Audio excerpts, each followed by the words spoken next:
Yani arka mahallede Ra'no'yu eshitdingmi, yerdan ajrashib ketdi. Yo'g'i, yaxshi qiz edi, bu ham ajrashib ketibdi-da.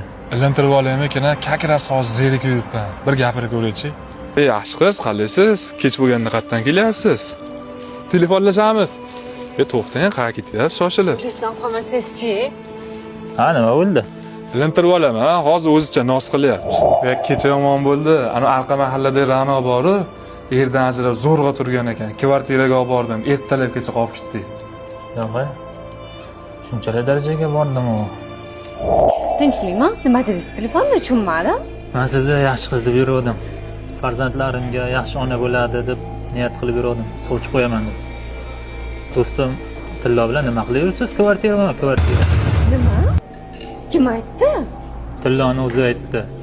Astag'firulloh, astag'firulloh. Tuhmat qilibdi o'sha do'stingiz. Nomerimni qayerdandir topib olib, mana SMS yozib yuribdi. Javob ham yozganim yo'q. Tinchlikmi? Kech bo'lganda telefon qilib yubordingiz. Siz erkamiz o'zi? Arqamdan nimalar deb tashladingiz tuhmat qilib? Nima debman o'zi? Kvartira deb tashlabsiz hammaga. Meni siz bilan biron marta salom-alik qilib qo'ygan joyim bormidi? Ha, hech kimga hech narsa deganim yo'q, noto'g'ri eshitibsiz. Nima bo'lsa ham-da, menga umuman telefon ham qilmang, SMS ham yozmang. Tinch qo'ying meni. Bravo, meniki bo'lasan.